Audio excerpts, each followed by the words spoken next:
Today's developments from the Kupiansk direction suggest that Ukraine's counteroffensive is entering a decisive new phase.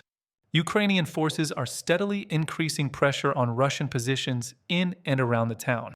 Conventional maneuvering has become extremely difficult for Russian units. Supply routes are cut, reserves have been either eliminated or captured, and only a small fraction of the original force remains scattered inside the urban area.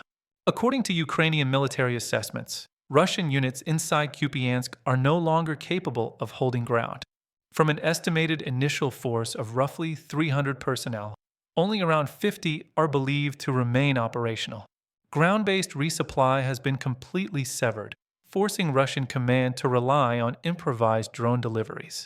These aerial supply attempts are inconsistent, vulnerable to weather conditions, and frequently disrupted by Ukrainian electronic warfare.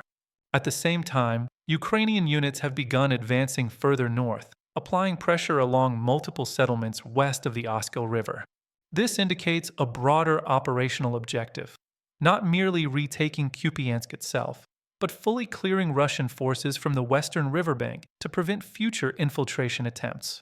Faced with a deteriorating tactical situation and unable to reinforce trapped units, Russian command turned to a familiar but increasingly desperate method: pipeline infiltration assaults. The intent behind this approach was to bypass Ukrainian drone dominance, create confusion, and re-establish contact with isolated elements. Two separate pipeline-based operations were initiated, each aimed at reopening corridors into the contested area. The first attempt occurred near Darikna.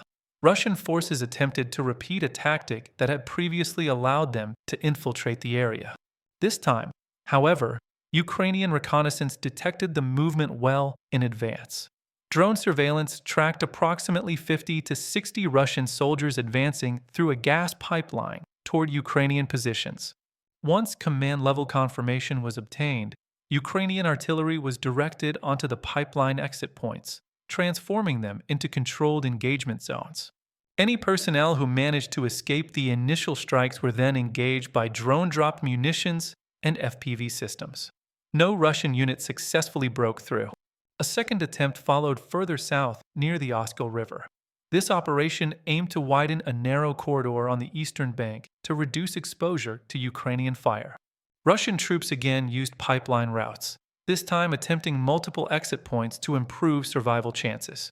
Ukrainian forces detected the movement immediately.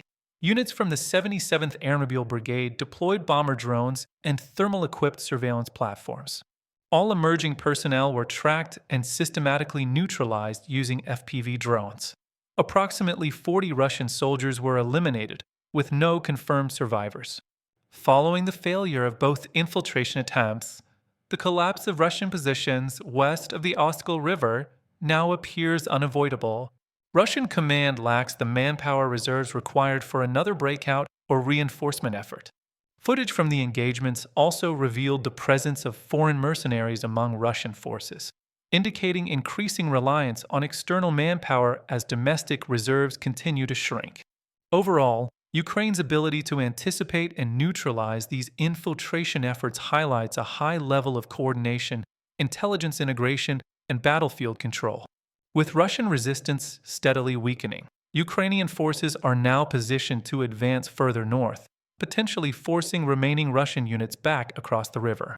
If successful, this would secure Kupiansk against renewed assaults and mark another decisive setback for Russian operations in the sector, one from which organized recovery would be extremely difficult.